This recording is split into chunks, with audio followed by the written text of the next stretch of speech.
Օրվա տնտեսական եւ աշխարհաքաղաքական անորոշությունները ստիպում են շատ ներդրողների փնտրել այնպիսի ակտիվներ, որոնք կարող են ապահովել արժեքի պահպանություն եւ նույնիսկ աճ, երբ տնտեսությունն ու շուկաները գտնվում են անկայուն վիճակում։ Ընդունված է ասել, որ այդպիսի ապահով ակտիվներից մեկը ոսկին է որպես հին եւ հուսալի միջոց։ Իսկ աշխարհում ոսկու գնի աննախադեպ աճ է գրանցվում մասնագետների գնահատմամբ, եթե 2025 թվականին միջազգային շուկաներում շարունակվեն տնտեսական շոկերը, հակամարտությունները կամ կենտրոնական բանկերի քաղաքականությունը, ոսկու գները կարող են բարձրանալ մինչև 3300-ից 3700 դոլար 31 գրամի դիմաց։ Այս աննախադեպ գնաճը տնտեսագետները կապում են Միացյալ Նահանգներ-Չինաստան տնտեսական պատերազմի հետ։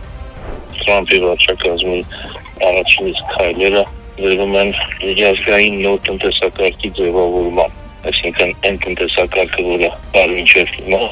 կարող է ոչ միայն զարգացող երկրների համար ձեռնտու, այլ նաև զարգացած երկրների եւ հատկապես առաջատար։ Դոլարի արժեզրկումը, պատերազմները, նաև առևտրային պատերազմի սպասումները կարող են շարունակել բարձրացնել ոսկու պահանջարկը, տնտեսագետներն ասում են, այդուհանդերձ կենտրոնական բանկերի ոսկի գնելու քաղաքականությունը, հատկապես Չինաստանում եւ Ռուսաստանում, նպաստում է ոսկու պահանջարկի բարձրացմանը։ Տարբեր երկրներ Միացյալ Նահանգների սպառման մակարդակով կարողացել են շատ ուրեմն հարստանալ, մոխուտակել, հիմա բոլոր պարագաներում Թրամփը լինելով բիզնեսի ձեռներեցյան աշխարհին բառ ներկայացուցիչ, ինքը պաստորեն դա համարվում ոչ ճիշտ, որը առաջացնում ամբողջ աշխարհի կտրվածքով բացատրական մեծ պատերազմ, ինչը ըստ էության վտանգելու է ինչպես Միացյալ Նահանգների, այնպես էլ վտանգելու է բոլոր ուրիշ երկրներին։ Տնտեսական ճգնաժամ են կանխատեսում մասնագետները Միացյալ Նահանգների սահմանած մաքսատուփքերի հետևանքով աշխարհում ոսկու արժեքը կազդի բոլոր երկրների տնտեսության վրա։ Միացյալ Նահանգները փորձում է փոփոխություններ կատարել տնտեսական կարգու կանոնի մեջ, որը գործել է մինչև հիմա։ Ինքը լինելով նաև գործարար աշխարհից, փորձում է նաև այդ ամեն ինչը համապատասխանեցնել այն կարգին, որ կա բիզնեսում։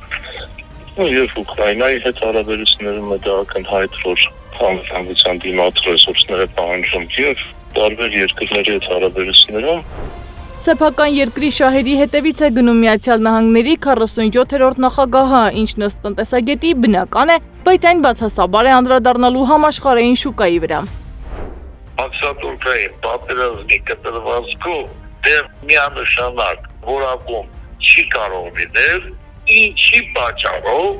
Թրամփը որքան էլ որ սահմանել է, բայց միևնույն ժամանակ զուգահեռ հասկացնում է տարբեր տեսակի կոնսուլտացիաներ, քննարկումներ տարբեր երկրների հետ։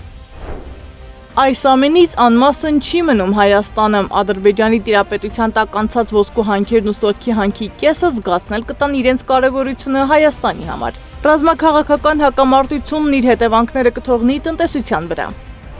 Դրա կիզակետում նաև տնտեսական խնդիրներն են, հանքերն են, այդ թվում նաև ոսկու հանքերը, ոչ միայն Արցախում, թողած այլ նաև Հայաստանի Հանրապետության տարածքում։ Եվ սա անպայման մեր վրա անդրադարձում են արժի եւ քանի որ ոչ միայն քաղաքական ղեկավարությունը, այլ նաև տնտեսությունը կառավարող անձինք հեռու են արհեստավարժ լինելուց, կարծում եմ, որ դժվար մենք կարողանանք օգուտներ քաղել։ Այսպիսով աշխարհը կանգնած է տնտեսական անկայունության եւ ճգնաժամի առջեւ։ Աշխարհում առկա տնտեսական եւ քաղաքական անորոշությունների պայմաններում ոսկին վերածվում է ոչ միայն ներդրումային ակտիվի, այլ նաեւ ռազմավարական գործիքի, ինչպես պետությունների, այնպես էլ մասնավոր ներդրողների համար։ Տնտեսագետներն ասում են, եթե ռիսկերը խորանան, շուկաները կշարունակեն վերանայել իրենց առաջնահերթություններն ավելի մեծ տեղ հատկացնելով պաշտպանիչ ակտիվներին։ Այս պարագայում ոսկին դեռ երկար ժամանակ կմնա որպես կայունության խորհրդանիշ փոփոխվող աշխարհում։ Սեդա Մակարյան, Նոնա Գևորգյան, ABC Media։